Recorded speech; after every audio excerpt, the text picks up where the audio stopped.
পড়াশোনা এবং খেলা এই দুটোর ব্যালেন্স আমরা কিভাবে করে থাকবো? কেন এই খেলার দিকে নিতে হবে? কতটুকু প্রপোর্শন আমরা মেইনটেইন করব? কিভাবে আমরা অ্যাডজাস্ট করব?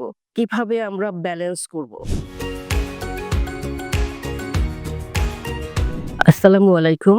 আজকে আমরা আ যারা শিক্ষক কমিউনিটিতে যারা বিলং করি, যারা স্কুল কমিউনিটির সাথে বিলং করি, তারা বিভিন্ন সময় ভেবে থাকি যে স্কুল কমিউনিটি, গার্ডিয়ানস কমিউনিটি এবং আ যারা অথরিটি আছে তাদের সাথে একসাথে বসে আমরা প্রায়শই একটা কথা বলে থাকি যে আমরা কিভাবে এই কমিউনিটিকে আমরা হেল্প করতে পারি, নেটওয়ার্ক তৈরি করতে পারি এবং একসাথে একটা স্ট্রং প্ল্যাটফর্ম তৈরি করতে পারি। তো এই প্ল্যাটফর্মের কথা যখন চিন্তা করি তখন আমাদের মাথায় সহজেই একটা জিনিস চলে আসে যে আমাদের যে কোর্স কারিকুলামের সাথে এবং স্কুল যে রুলস অ্যান্ড রেগুলেশনস এর সাথে অথরিটির যে মিশন অ্যান্ড ভিশনের সাথে যে জিনিসগুলো আমরা সবসময় ভেবে থাকি সেটা হচ্ছে যে পড়াশোনা এবং খেলা এই দুটোর ব্যালেন্স আমরা কিভাবে করে থাকবো এবং এই ব্যালেন্সটা করতে গেলে আমাদের অনেক জিনিস মাথায় রাখার ব্যাপার আছে এবং গার্ডিয়ান কমিউনিটির সাথে এই একই জিনিস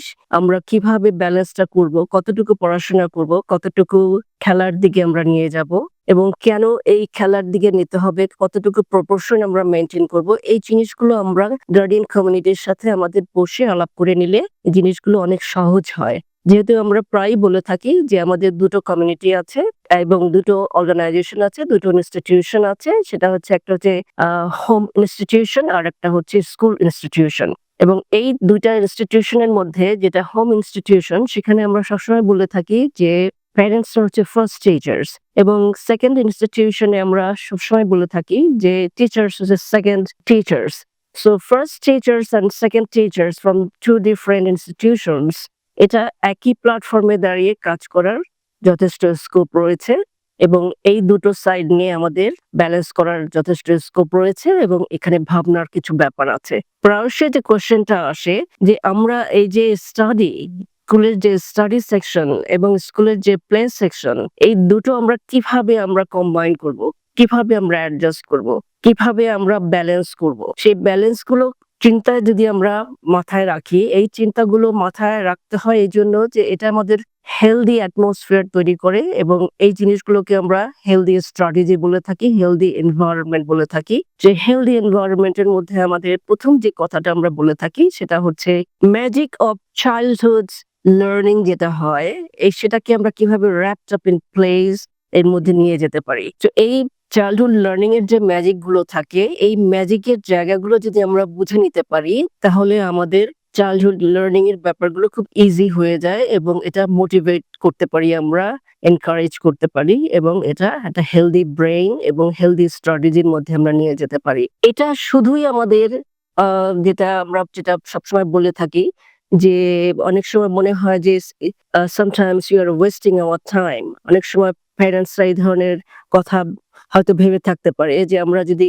খেলার দিকে নজর দেই, আমরা যদি খেলার দিকে আমরা স্কুলটাকে আমরা সেভাবে অ্যাডজাস্ট করতে চাই তাহলে হয়তো বলবে যে বা এরকম ভাবা যেতে পারে যে স্কুলে আমরা ছেলেমেয়েদের পাঠাই পড়াশোনার জন্য। এখানে অত খেলাধুলার দিকে আমাদের নিয়ে যাওয়ার কোনো দরকার আছে কিনা? তো সেই ব্যাপারগুলো যদি আমরা ফোকাসে নিয়ে আসি তাহলে this is just more than just good parenting. তো এই যে জিনিসগুলো এগুলো ভাবার যথেষ্ট স্কোপ রয়েছে এবং এই ব্যালেন্সের কথা যখন আমরা বলতে আসি তখন আমাদের ভাবতে হবে যে ব্যালেন্স শব্দটা দিয়ে আমরা কি বুঝতে চাই বা কি বোঝাতে চাই কমিউনিটি যদি গার্ডিয়ানস কমিউনিটির কথা যদি আমরা মাথায় রাখি তাহলে এটা বলতে হবে যে ফার্স্ট হচ্ছে whether the children have got the enough time to play. First, enough time to play, enough time to study, enough time to rest.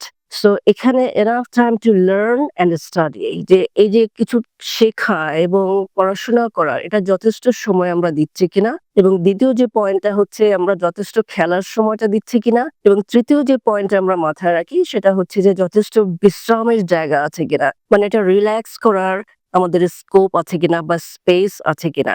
এই ৩ টার কম্বিনেশন যখন আমরা মাথায় নিয়ে আসি তখনই আমরা একটু ব্যালেন্সের কথা ভাবি।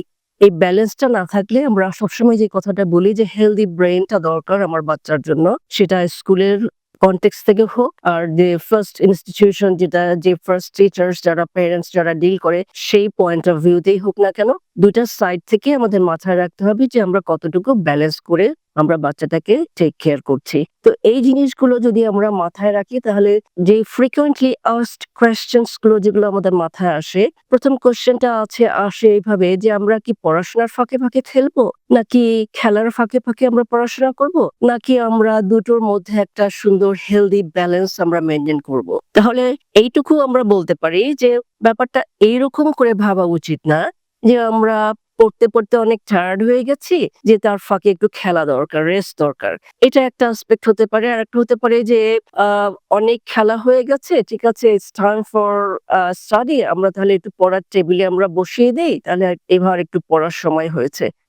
ব্যাপারটা এরকমও ভাবনার কোনো ব্যাপার না। তাহলে আমাদের কিরকম করতে হবে, আমাদের যারা বাবা মা আছেন, যারা প্যারেন্টস আছেন এবং যারা স্কুলের যারা কোর্স কারিকুলামের সাথে আছেন, যারা রুটিন ডিস্ট্রিবিউট করেন এবং কোর্স কারিকুলাম গুলো যারা হ্যান্ডেল করেন, তারা ঠিক একইভাবে জিনিসগুলোকে যদি মাথায় রাখেন যে বাসার যে পার্সপেক্ট থেকে যদি আমরা এরকম ভাবি যে না ঠিক আছে, আমাদের বাবা মা যদি একটা স্কেডিউল করে নিতে পারে যে ঠিক আছে আজকে প্রতিদিনের যে অভ্যাসগুলো, প্রতিদিনের যে রুটিন গুলো আমরা সবসময় বলে থাকি, তাহলে বাসায় যদি গার্ডিয়ানরা ওইভাবে একটা রুটিন মেনটেন করতে পারে, সেই রুটিনটা হচ্ছে যে আমরা বাচ্চাটাকে এইজ হিসাব করে কোন বছর কোন এইজের বাচ্চা, সেটা যদি একদম প্লে গ্রুপের হয়, প্রিকে লেভেলে হয়, কেজি লেভেলের হয়, ক্লাস 1 এর হয়, it's just thinking about the age group, তাহলে it depends on the maturity of the children.